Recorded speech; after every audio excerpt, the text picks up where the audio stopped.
भारतातील प्रामुख्याने महाराष्ट्रामधील तृतीयपंथी भगिनींच्या सामुदायिक हळदीच्या अंगाचं अत्तरी सुगंधाचं होणार सुरुवात या नवदाम्पत्याच्या नव आयुष्याची जोड त्याला सुमधुर अशा बासरीच्या स्वराची आणि म्हणूनच गरज आहे या संसार करण्यासाठी जो त्या ठिकाणी आपण दिलेले आहेत हिंदू धर्माच्या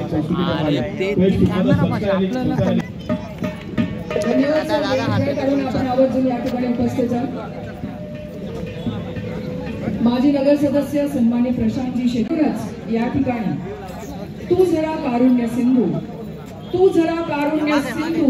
स्थूल द्या लंबोदराची चला करू आराधना चला करू आराधना ख्यातनाम महाराष्ट्रच नव्हे तर आंतरराष्ट्रीय स्तरावर आपल्या नृत्याची गुरळ मोहिनी ज्यांनी रसिकांच्या अरे हात मध्ये नको घालू राव अरे यार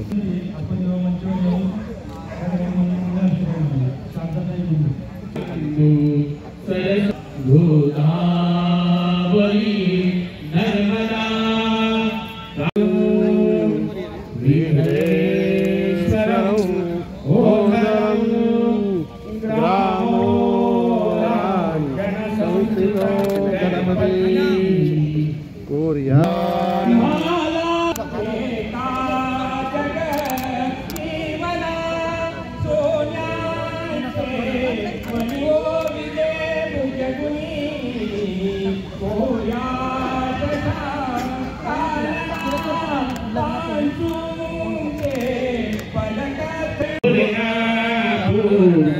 जलये समुद्र सरिता भूया सदा मंगलम शुभम करो सावधान लाभो संदति संपत्ति वनग्रम सुदिनं नवरी हार घालणार आहे घाला घाला घाला सुगंधीनी मालत्यादिनी वैभवो हात राहू दे तसं ऐक इकडे बघा सगळ्यांनी हॅलो हॅलो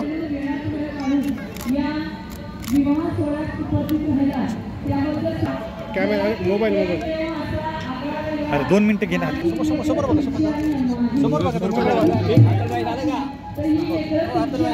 हॅपी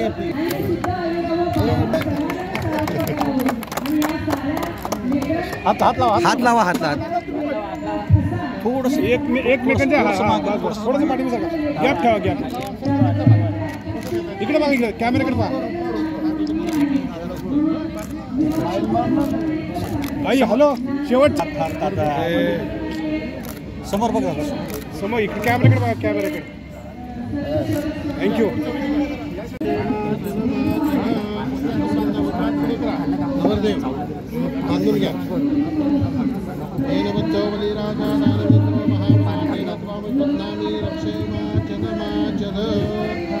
पूर्ण गुंडाळून घेईन शेवटी घातला पूर्ण गुंडाळून घेईन शेवटी घातला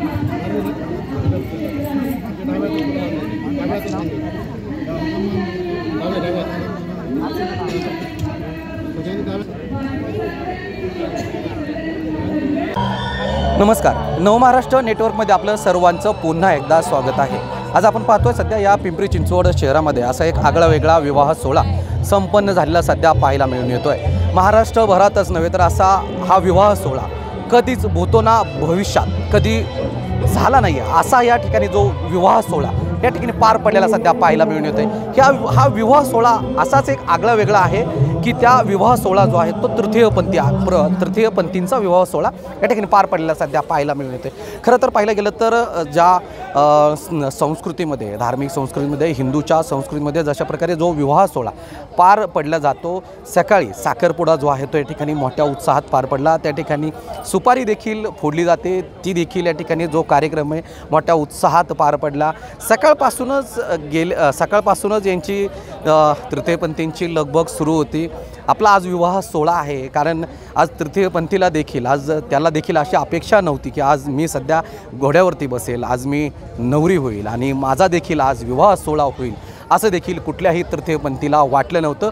पण आज या पिंपरी चिंचवड शहरामध्ये घडून आणलेलं एका संस्थेने आज खरं तर आज हा विवाह सोहळा पार पडत असताना आज या ठिकाणी जे नवरीसोबत आपण पाहतोय की जी कलवरी असते तिचा साज हा वेगळाच असतो आणि ही कलवरीच आहे। आणि साज जर बघितला तर आपण म्हणतो एक नट नारीश्वर शंकर भोलेनाथ हे देखील नट नारीश्वर बनले होते. अशाच प्रकारे आज हा विवाह सोहळा आज आपल्या या पिंपरी चिंचवड शहरामध्ये झालेला आहे. आज कलौरी आहे माझ्यासोबत, आपण त्यांच्याकडून जाणून घेण्याचा प्रयत्न करतो. एकंदरीत काय सांगाल? खरं तर पाहिलं गेलं तर आज विवाह सोहळा पार पडतोय तृतीयपंथींचा, काय वाटतं? खूप आनंदाची गोष्ट आहे, कारण की एक धाडसी निर्णय आहे समाजासाठीही आणि आमच्यासाठीही.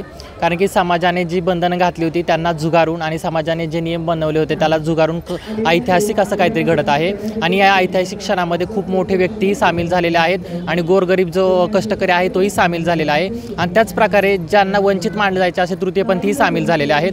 खरं तर खूप चांगली गोष्ट आहे, कारण की ही आधीच घडायला पाहिजे नव्हती, पण खूप उशीर झालेला आहे. भारतीय स्वातंत्र्यानंतरनं खूप वर्षानंतर ही गोष्ट अशी घडत आहे. खरं तर आम्हाला आनंदच होत आहे की आमच्या ज्या भगिनी आहेत आजपर्यंत फक्त आणि फक्त एकटं जीवन जगायच्या आणि एकट्या मरून जायच्या, कोणाला थांबपत्ताही नसायचा की त्यांचं आयुष्य कसं चाललेलं आहे किंवा त्यांचा मृत्यू कधी झाला आणि जन्म कधी झाला. परंतु आता एक त्यांना जीवनसाथी मिळणार आहे आणि अशा जीवनसाथी मिळाल्यामुळे ते त्यांचं आयुष्य खरं तर आनंदी जगणार आहेत. तर अशा प्रकारचे कार्यक्रम अजून व्हायला हवेत असं मला वाटतं आहे, कारण की यामुळे समाजामध्ये कुठेतरी एकोपा निर्माण होईल आणि आम्हाला स्थान मिळेल. खरं तर आज जी गर्दी म्हणजे जे वऱ्हाडी मंडळी आज एवढी आलेत, एवढी अपेक्षा होती कधी एवढा पिंपरी चिंचवड शहरवासी जे आहेत त्याला प्रतिसाद देतील?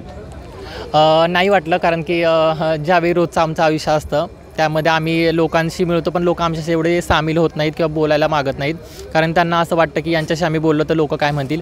परंतु आज ही गर्दी बघून खरं तर चांगली गोष्ट वाटते की आमच्या समाजातील लग्न पाहण्यासाठी समाजातील प्रत्येक व्यक्ती आलेला आहे की जो वेगवेगळ्या पदावरती कार्यरत आहे, वेगवेगळे कामं करत आहेत आणि ते चांगले काम करणारे लोक आमच्यासाठी सामील झाले. खरं तर आमच्या लोकांनी कधी कल्पनाही नसे केलं की एवढं थाटामाट त्यांचं लग्न होईल किंवा त्यांचंही लग्न होईल, ते पण लिगली होईल आणि एवढे लोक येतील, त्यांनाही संसार थाटता येईल. आणि एवढे लोक बघून खरं तर आम्हाला असं वाटतं की आमच्या माहेरची लोक आमच्यासाठी आलेले आहेत आणि आमच्या माहेरची लोक आम्हाला सामील करून घेत आहेत. कारण की तृतीयपंथी समाज जरी खूप मागासलेला असला तरी आम्हाला असं वाटतं की आज जो समाजाने साथ दिली आहे ते बघून आम्हाला असं वाटत आहे की खरं आमचं घर आहे अजून जिवंत.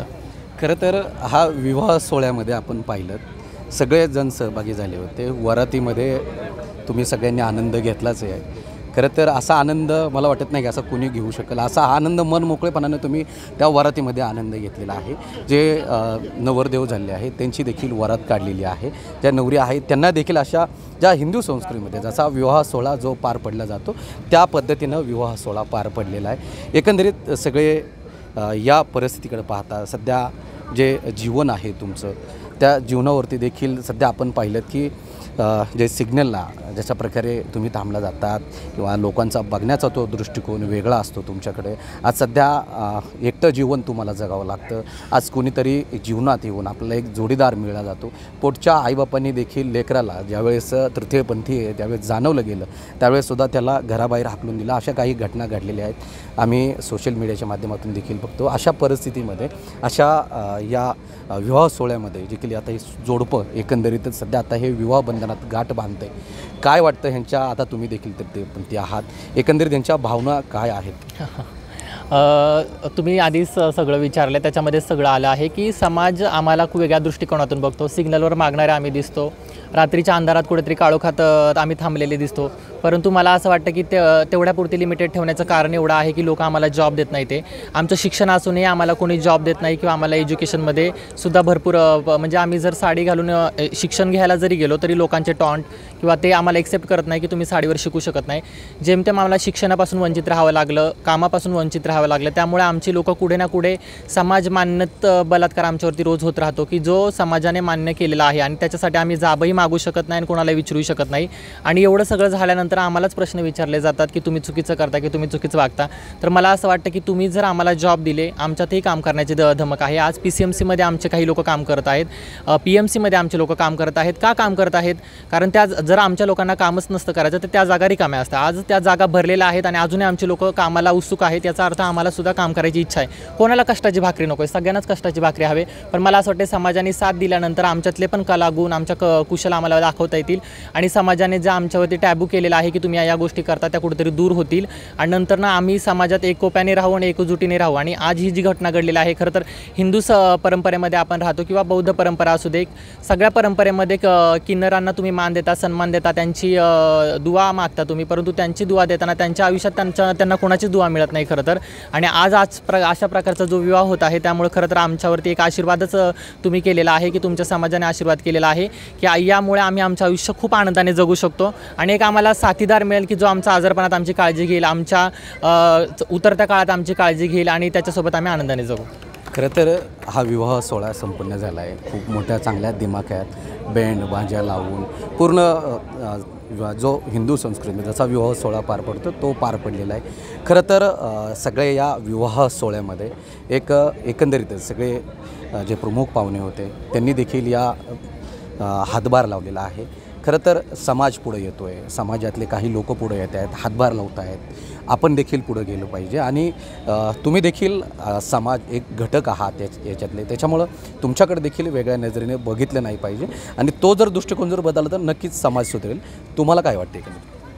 मला असंच वाटतं की आज जो तृतीयपंथीयांचा विवाह सोहळा झाला याच्यातून समाजाला खूप मोठा म्हणजे त्याच्यातून संदेश मिळणार आहे की आज हे झालं आहे तर उद्यापासून लोक यांच्याकडे जे बघणार आहेत ते नवरा बायको म्हणून बघणार आहे, बरोबर, आणि बाकीचे जे तृतीयपंथी आहेत त्यांच्याकडे वेगळ्या नजरेने बघणार आहेत. पण ह्यामुळे एक झालं आहे की ह्यांना पण समान हक्क मिळणार आहे. नक्कीच. येस, तुम्ही देखील आता कलोरे आहात, तुम्हाला असं वाटत नाही का आपलाही जोडीदार निवडावा, आपलाही देखील आपला जोडीदार असावा, आयुष्यभराला आपला जोडीदार एक शेवटपर्यंत असावा, कारण जीवनात एकटेपणाच तुमच्याच लिहिलेला आहे. काय वाटतं एकंदरीत जोडीदार असावा?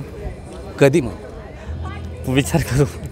तुम्हाला काय वाटतं एकंदरीत जोडीदार कसा असावा आणि तुम्ही कसा निवडाल? जोडीदार म्हणजे अजून विचार नाही केला, पण असला तर जोडीदार काळजी घेणारा असावा, समजून घेणारा असावा. कारण मी आजपर्यंत तृतीयपंथांवर प्रेम करणारे बघितलेत, परंतु जबाबदाऱ्या घेणारे खूप कमी बघितलेत. ज्यावेळेला तुम्ही स्त्रीशी लग्न करता तिच्या पूर्ण जबाबदाऱ्या घेता, तिला सांभाळता, इवन तिच्याकडून तुम्ही जरी अपत्याची अपेक्षा ठेवत असला तरीसुद्धा तिची प्रत्येक काळजी तुम्ही घेता. त्याचप्रमाणे मला असं वाटतं की माझा जो नवरा असेल किंवा माझा जो प्रियकर असेल तो असा असावा की ज्याने मला प्रत्येक परिस्थितीत साथ दिली पाहिजे. मी जरी त्याला अपत्य नाही देऊ शकले तरीसुद्धा त्याने प्रत्येक घडीमध्ये किंवा प्रत्येक क्षणाला माझ्यासोबत माझ्या पाठिंब्याने बोललं पाहिजे आणि मला असं नाही वाटलं पाहिजे की माझा निर्णय पुढे चुकला आहे म्हणून. असं नक्कीच. तुम्ही तुमचं शिक्षण खूप झालेलं वाटतं. तुम्ही शिक्षण कितवीपर्यंत शिक्षण घेतलं? माझं BA इकॉनॉमिक्स झालेलं आहे. त्याच्यानंतर मी फॅशन डिझायनिंगची डिग्रीसुद्धा घेतलेली आहे. त्याच्यानंतर माझं मेकअपचं बेसिक ॲडव्हान्ससुद्धा झालेलं आहे कोर्स. तर शिक्षण खूप चांगलं घेतलेलं आहे, अभ्याससुद्धा केलेला आहे, परंतु कसं आहे की तृतीयपंथी असल्या कारणाने मला कुठेतरी मागे सरावं लागतं आहे.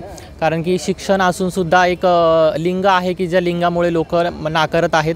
तर आपण अशा समाजात राहतो की जिथं तृतीयपंथी आशीर्वादासाठी चालतील तुम्हाला, परंतु ज्यावेळेला घरामध्ये एखादा तृतीयपंथी येईल त्यावेळेला तुम्ही धिक्काराने किंवा लोक काय म्हणतील या भीतीने तुम्ही त्याला बाहेर काढसाल किंवा तुमच्या घरात जरी जन्माला आला तरी लोक नावं ठेवतील, बाप काय म्हणून, नातेवाईक काय म्हणतील, यामुळे तुम्ही बाहेर टाकता. तर मला असं वाटतं की अशा समाजामध्ये सुरुवात शिक्षणापासून, आरोग्यापासून, सगळ्या गोष्टींपासून झाली पाहिजे, जेणेकरून आम्हाला जे भोगावं लागले ते आमच्या पुढच्या पिढ्यांना भोगावं नाही. कारण की स्वतंत्र भारतामध्ये मला असं वाटतं की नागरिक म्हणून आम्हाला आमचे मूलभूत अधिकारच मिळत नाहीत. हे खरं तर दुर्दैवी गोष्ट आहे.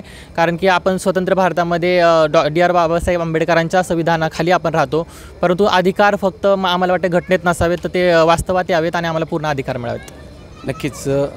तुम्ही म्हणताय त्या पद्धतीने खरंच समाज सुधारायला हवा, परंतु सध्या आपण एकीकडे बघतोय की सध्या जे पुरुष आहेत ते तृतीयपंथीवरती प्रेम करतात. प्रेम करून त्या ठिकाणी त्यांना फक्त पैशापोटी हे प्रेम केलं जातं. सोशल मीडियावरती बघतो व्हिडिओ अशा प्रकारे जे आहेत ते, पण तशा ज्या व्हिडिओ आपण बघतोय त्याच्यावरती देखील कुठंतरी सध्या आता हे विवाह सोहळे पार पडत आहेत. कुठंतरी त्याला बंधन येईल किंवा आयुष्याचा जोडीदार तुम्ही तुमच्यामधून निवडा जेणेकरून तुमची फसवणूक होणार नाही. आणि तसं म्हटलं जातं एखादी स्त्री सध्या पुरुषाला एखादी धोका देऊ शकते, परंतु तुम्ही जर एखाद्याला जीव लावचाल तर त्याला शेवटपर्यंत तुम्ही जीव लावचाल.